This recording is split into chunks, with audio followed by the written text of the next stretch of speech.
नमस्कार दोस्तों, मैं रवि आपका फिर से स्वागत करता हूं अपने चैनल रवि टेक स्टूडियो में।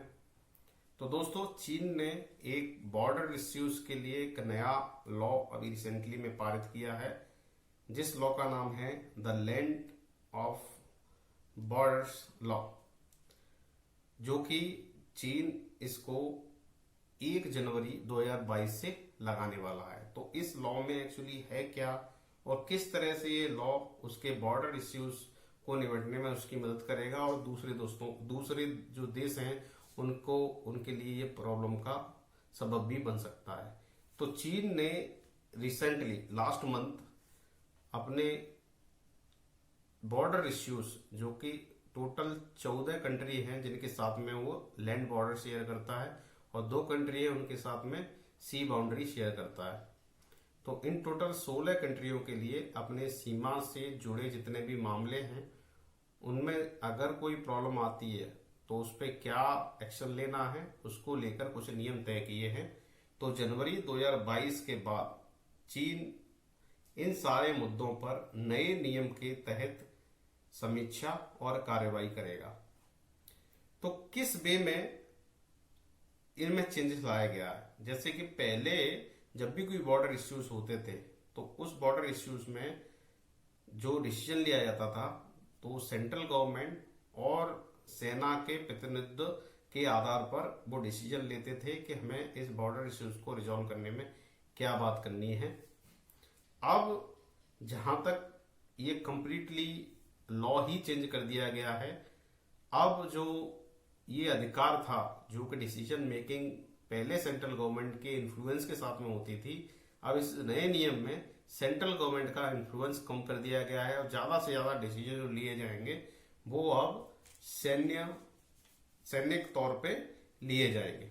और कुछ सोर्सेस बता रहे हैं कि ये जो नया लॉ है वो भारत को स्पेशली इन्हों ज्यादातर ध्यान में रख के बनाया गया है। जैसे कि सन 2016 में डोकलाम इंसिडेंस हुआ था। डोकलाम कॉन्फ्लिक्ट में चाइना ने कभी भी ये नहीं सोचा था कि भारत इतने लेवल तक हमारा अपोज करेगा, और भारत तो वहां पे ऑलमोस्ट अड़ गया था कि डोकलाम जो एरिया है वो भूटान में है और भूटान की जो डिफेंस जो सिक्योरिटी है उसका एग्रीमेंट इंडिया के पास में, तो इंडिया उसको भी डिफेंस की मदद प्रोवाइड करता है।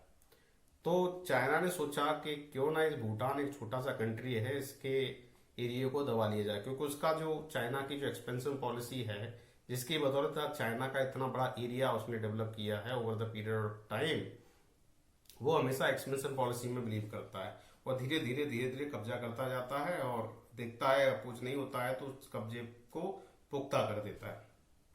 तो डोकलाम जब इंसिडेंस हुआ था तो ऐसा लगा था कि एक बार के लिए कि इंडिया और चाइना के बीच में डायरेक्ट वार छिड़ जाएगा। हालांकि दोनों कंट्री वार के एक्चुअली पक्ष में बिल्कुल नहीं थे कि दोनों के लिए अफोर्डेबल नहीं है।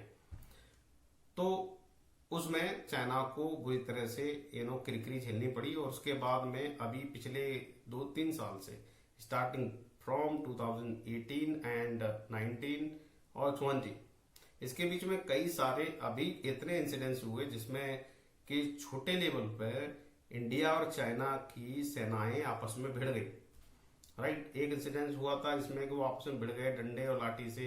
इंडिया की तरफ से भी 27 जवान शहीद हुए, वहीं चाइना की तरफ से बोला गया है कि 50 से ज्यादा लोगों की मौत हुई थी उस जो कन्फ्लिक्ट में जो हुआ था अभी रिसेंटली LAC पर। चाइना हालांकि उसको क्लेम नहीं किया, but yes there were casualties and उसके बाद में फिंगर 4 फिंगर 8 को लेके भी बहुत सारे इश्यूज थे जो कभी तक रिजॉल्व नहीं हुए हैं। तो चाइना ने इन सब जो इतने भी इश्यूज चल रहे हैं बॉर्डर एरियाज को, उसको लेकर एक नए नियम निर्धारित कर दिए हैं। तो क्या है इसमें चेंजेस, किस वजह से ये नियम जो है और दूसरी कंट्रियों के लिए प्रॉब्लम का सबब बन जाएंगे और चांसेस आर देयर दैट कि अब जो कन्फ्लिक्ट होगा that will be at very fast rate. तो दोस्तों, मेन डिफरेंस जो पहले के जो नियम और जो अब नियम चाइना ने निर्धारित किए उसमें यह है कि अब पीपुल्स लिबरेशन आर्मी और पीपुल्स आर्म्ड पुलिस, जिसे हम कहते हैं PAP, ये दोनों मिलकर बॉर्डर एरियाज में अगर कोई एनक्रोचमेंट होता है या घुसपैठ होती है या फिर कोई भी लड़ाई जैसी सिचुएशन आ जाती है तो उससे निपटने के लिए पूरी तरह से स्वतंत्र है। तो इनको सेंट्रल गवर्नमेंट से परमिशन नहीं लेनी पड़ेगी कि भाई हम क्या करें। तो ये अपने आप डिसाइड कर सकते हैं कि इनको नेक्स्ट कोर्स ऑफ एक्शन क्या लेना है। और वहीं जो बॉर्डर इश्यूज पे अगर कुछ टेंशन बहुत ज्यादा बढ़ जाती है, उसके लीगल फ्रेमवर्क और उस बॉर्डर इश्यूज को कम्प्लीटली क्लोज करने का भी प्रावधान रखा गया है। तो अगर हम देखें कि जो 14 कंट्री हैं जिनके साथ में चाइना अपना बॉर्डर शेयर करता है, लैंड बॉर्डर शेयर करता है, उनमें 6 कंट्रियों के साथ में उसका बहुत ही ज्यादा विवाद चल रहा है, जिसमें कि भारत है, नेपाल है, भूटान है, म्यांमार है, इवन म्यांमार भी अपना पड़ोसी है, म्यांमार है, मंगोलिया है और वियतनाम। तो ये जो 6 कंट्री है उनके साथ में भारी विवाद चल रहा है।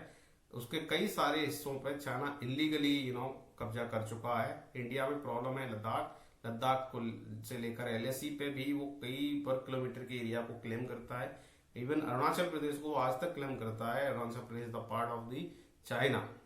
बट वहीं इंडिया क्लेम करता है कि अक्षाई चिन और Assam are the integral part of India. और तिब्बत को तो कम्प्लीटली खा ही चुका है। तिब्बत तो कम्प्लीटली अब उसके हाथे में आ चुका है। हालांकि तिब्बत में लोग विद्रोह कर रहे हैं बट उनको वो सप्रेस कर देगा। तो ओवरऑल आपको क्लियर समझ में आ गया होगा कि अब पीपुल लिबरेशन आर्मी को पूरी तरह से आजादी दे दी गई है कि बॉर्डर इश्यूज में कोई भी प्रॉब्लम आएगी उसको पीएलए हैंडल करेगी। पीएलए को अब सेंट्रल गवर्नमेंट से नहीं पूछना है। जबकि अपनी इंडिया में सिचुएशन देखी जाए, हर चीज के लिए आर्मी को सेंट्रल गवर्नमेंट से अप्रूवल लेना पड़ेगा। अगर उनको वहां पे गोलाबारी करानी है प्रॉपर तरीके से तो भी सेंट्रल गवर्नमेंट से अप्रूवल लेना पड़ेगा। हालांकि जब से ये एनडीए गवर्नमेंट पावर में आई है तब से थोड़ा बहुत फ्री हैंड दे दिया गया है आर्मी को। कई सारे मामलों में आर्मी खुद ही डिसीजन ले रही है। That is actually good. Army को इंडिपेंडेंट छोड़ देना चाहिए क्योंकि वो जानते हैं कि किस सिचुएशन को कैसे हैंडल करना है। तो ये 6 कंट्री जिनका मैं नाम ले रहा हूं, नेपाल के साथ में तो बहुत तगड़ी, नेपाल का भी कई किलोमीटर का एरिया चाइना ने कब्जा लिया। और हाँ कि ये छोटी कंट्री है, इनको तो पैसा देके वो वैसे ही डुबा देगा कर्ज में। नेपाल को भी, नेपाल में बहुत सारे प्रोजेक्ट्स हैं जिन पे चाइना काम कर रहा है। म्यांमार में वो इन्वेस्टमेंट कर चुका है। इधर श्रीलंका तो कम्प्लीटली अभी बैंकरप्ट की कंडीशन में चल रहा है, उसको तो बहुत पैसा दिया है। उधर पाकिस्तान भी बेचारा कुछ नहीं बोल सकता चाइना के खिलाफ। तो चाइना ने वहां पे भी बहुत इंफ्रास्ट्रक्चर में मनी इन्वेस्ट किया है। अब इंडिया के लिए सबसे बड़ी प्रॉब्लम यह है कि इंडिया को अब बहुत सतर्क रहने की जरूरत है और इंडिया को भी ऐसा ही कुछ कानून लेके आना चाहिए जिससे कि इंडियन आर्म्ड फोर्सेस को कुछ पावर मिले। उनको बार बार एक छोटी से छोटी चीजों के लिए सेंट्रल गवर्नमेंट से अप्रूवल ना लेना पड़े। जैसे कि बॉर्डर पे एनक्रोचमेंट होता है तो उस कंडीशन में पहले कमांड वहां से कॉल करेगी हेडक्वार्टर दिल्ली, फिर हेडक्वार्टर से अप्रूवल लेने के लिए लोग जाएंगे प्रधानमंत्री के पास में। तब जब अप्रूवल आएगा तब तक वहां इतनी देर हो जाएगी कि एनक्रोचमेंट पूरा तरह से वहां पे हो जाता है। Even war like situation create हो जाती है। यही सब हुआ था भी रिसेंट जितने भी इंसिडेंसेस हुए। तो सेंट्रल गवर्नमेंट को चाहिए कि एक नया नियम पारित करे, उसमें आर्म्ड फोर्सेस को थोड़ी बहुत पावर देनी चाहिए। एटलीस्ट बॉर्डर एरियाज में अगर एनक्रोचमेंट होता है, घुसपैठ होती है या फिर कोई वॉर लाइक सिचुएशन क्रिएट हो जाती है, then they should be ready to take the action right as per the situation. ये होना चाहिए और चाइना ने ये फ्रीडम ऑफ पीएलए को दे दिया, जिसकी वजह से अब इंडिया और जो चाइना के बीच में जो तनाव चल रहा है, अगले साल उसमें क्या चेंजेस आएंगे इसको लेकर बहुत बड़ा असमंजस है। अब सबसे बड़ी जो प्रॉब्लम जो क्रिएट होने वाली है इंडिया के लिए वो होने वाली है तिब्बत एरिया से। तिब्बत बॉर्डर अभी तक पूरी तरह से शांत था और एक रिपोर्ट जो अभी रिसेंटली में पब्लिश हुई थी एनोनिमस सोर्सेज से, उसमें क्लियर दिखाया गया है कि तिब्बत की डेमोग्राफी को चाइना कंप्लीटली चेंज कर रहा है। वहां के लोगों को वहां से निकाल कर वहां चाइनीज जो कोर चाइनीज कम्युनिस्ट माइंडसेट के जो बंदे हैं उनको वहां सेट कर रहा है। तो आने वाले टाइम में आफ्टर 2 और 3 इयर्स वो तिब्बत का यूज इंडिया के अगेंस्ट करेगा। बहुत ही आक्रामक तरीके से वो तिब्बत की तरफ से वहां के लोगों का यूज करके इंडिया को परेशानी में डाल सकता है। और एक और सबसे बड़ी जो प्रोविजन है इस नए नियम में जो उन्होंने तय किया है, नया लॉ जो 2022 में लग जाएगा जनवरी से, the land of borders law, उसमें है कि जितना भी बॉर्डर एरिया में जितनी भी विवादित जगह है, जैसे डोकलाम में कुछ जगह अवैध रूप से चाइना ने कब्जा ली है, उसको इंडिया पूरी से रिकवर नहीं कर पाया। अभी यहाँ पे जब LAC में बात करें लद्दाख एरियाज में, जहाँ फिंगर 8 और फिंगर को लेके कुछ प्रॉब्लम है, वहां पे भी कुछ एरियाज को वो अवैध रूप से कब्जा लिया है। तो जितने भी अवैध रूप से कब्जाए एरियाज हैं वहां पे चाइना इन्वेस्टमेंट करके वहां पर इंफ्रास्ट्रक्चर डेवलप करेगा और साथ साथ वहां पे जॉब अपॉर्चुनिटी क्रिएट करेगा वहां पे बसे हुए लोगों के लिए। तो ये बहुत इंपॉर्टेंट वहां पे जो पॉइंट रखा हुआ है कि जितना भी विवादित जगह है वहां पे चाइना अपनी जेब से इन्वेस्टमेंट करेगा, इंफ्रास्ट्रक्चर डेवलप करेगा, जॉब क्रिएट करेगा, वहां के लोगों को जॉब देगा, जिससे कि जो विवादित जगह है उस पे वो अपनी जो होल्डशिप है उसको वो पुख्ता कर देगा कि नहीं ये हमारी जगह है। और यही जो नियम है वो सबसे बड़ा प्रॉब्लम क्रिएट करेगा पड़ोसी देशों के साथ में। वॉर लाइक सिचुएशन आने वाले टाइम में शायद खुल सकती है इन सारे कंट्रियों के बीच में जो मैं आपको बता रहा हूं, 6 कंट्री के साथ में। सबसे बड़ा प्रॉब्लम इंडिया के साथ में है कि इंडिया सबसे ज्यादा बॉर्डर शेयर करता है चाइना के साथ में। फिर आता है तुम्हारा म्यांमार, नेपाल, भूटान, ये सारे के सारे अपने पड़ोसी है। जहां वो रिमेनिंग जो 3 हैं वो बहुत छोटी कंट्री है, बेचारे अपोज भी नहीं कर पाएंगे। बट इंडिया के लिए सबसे बड़ी प्रॉब्लम है कि आगे ये इंडिया क्या स्ट्रेटजी लेगा। चाइना अपनी स्ट्रेटजी खेल चुका है और 2022 से वो नियम लगा देगा और जो भी बातचीत होगी आगे वो नए नियम के अकॉर्डिंग होगी। तो अब जो भी बातचीत होगी केवल PLA से होगी, उसमें सेंट्रल गवर्नमेंट का, चाइना की सेंट्रल गवर्नमेंट का कोई इन्फ्लुएंस नहीं होगा। तो वहां कौन बैठा है उससे कोई मतलब नहीं है। PLA अगर चाहेगी तो आपको आपकी लैंड वापस कर देगी, नहीं चाहेगी तो आपको फिर वारी करना पड़ेगा। अगर आप उनको हरा सकते हो आप अपनी जगह ले लो। तो आपको अब युद्ध के लिए तैयार हो जाना चाहिए। तो इंडिया का जो मेरा जो मानना है, जो पर्सनल जो मैं सिनेरियो देख रहा हूं उसके अकॉर्डिंग मैं तो एक ही एडवाइस करना चाहूंगा अपनी सेंट्रल गवर्नमेंट को कि India should strengthen our army, right, from equipment, purchase an number of fighter aircraft, जो कि आपके चल रहा है प्लान उसको थोड़ा एक्सेलरेट करो। और इन तीनों जो अपनी फोर्सेस हैं, एयरफोर्स, नेवी एंड आर्मी, इनको स्ट्रेंथ जल्दी से जल्दी करो। आपका टारगेट होना चाहिए maximum you have only 5 years, उनके बीच में ही आपको इनको तैयार कर लेना है, क्योंकि 5 साल नहीं लगेगा। जो सिचुएशन जो क्रिएट हो रही है उनके अकॉर्डिंग मुझे नहीं लगता कि आप 5 साल काट पाओगे। तब तक आपको एक वार के लिए तैयार होना चाहिए। वो भी होगा वार, अब 2 फ्रंट वार होगा दोनों तरफ से। China and Pakistan will actually fight with you. और मैं तो ये कहना चाहूंगा तीसरा फ्रंट भी खुल सकता है फ्रॉम दी श्रीलंका साइड। तो आप ब्लाइंड नहीं रहना, ब्लाइंड रहने की आप गलत फहमी में नहीं रहना कि चाइना ने श्रीलंका में बहुत इन्वेस्टमेंट किया है, जिसकी वजह से श्रीलंका उसका अपोज नहीं करेगा। और चाइना ने अगर वहां पे अपना बेस लगा दिया आर्मी का तो थर्ड फ्रंट भी उसको मिल जाएगा खोलने के लिए आपके खिलाफ। तो आपको अब अपने आप को पूरी तरह से प्रिपेयर करना है। मैं ये नहीं कह रहा हूं अब कुछ शांतिप्रिय लोग होंगे अपनी कंट्री में वो कहना स्टार्ट कर देंगे ये क्या नर्गल बात कर रहा है, अरे पड़ोसी हमसे क्यों लड़ने के लिए आएगा। यही गलत फहमी नेहरू की भी थी, पंडित जवाहरलाल नेहरू की, कि पड़ोसी हमसे कभी युद्ध नहीं करेगा। सेना की संख्या घटा दो, सेना की अम्यूनिशन घटा दो, उसका खामियाजा आपने 1962 में भुगता, जहां पे आपकी एक बहुत शर्मनाक हार हुई थी। आपके सैनिकों के पास में जूते तक नहीं थे आप वहां पे ऊंचे हाई एल्टीट्यूड वॉर लड़ने के लिए। तो आप जीतने की तो बात छोड़ दीजिए, और 303 पिस्टल से आप वहां पे लड़ाइयां कर रहे थे, जिससे कि आप 20 मीटर की दूरी पर भी गोली नहीं मार सकते। और वहां तो 34,000 किलोमीटर के एल्टीट्यूड पे बैठ गया, 14,000 किलोमीटर के एल्टीट्यूड पे बैठ के आप गोलियां फायर कर रहे हो। It was very difficult for those army those days. मैं उनको सल्यूट करना चाहूंगा जिनने अपनी जान नौछावर कर दी और लास्ट मिनट तक लड़ते रहे with all those shortage of ammunition, shortage of food also for eating. तो आपको तो शर्म से डूब मरना चाहिए जो आप बात करते हो पड़ोसी आप पे कभी अटैक नहीं करेगा। अरे आजकल देखो भाई भाई पे अटैक कर देता है, आप तो पड़ोसियों की बात कर रहे हो।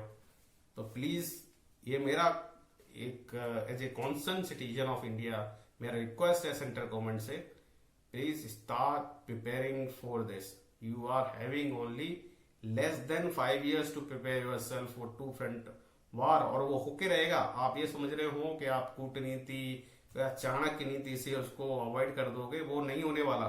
चाइना ऑलरेडी डिसाइड कर चुका है उसका इस साउथ एशियन रीजन में सबसे बड़ा प्रॉब्लम है इंडिया, और इंडिया पर अगर उसने लिबरेट कर लिया तो कोई भी कंट्री उसका अपोज नहीं कर लेगा।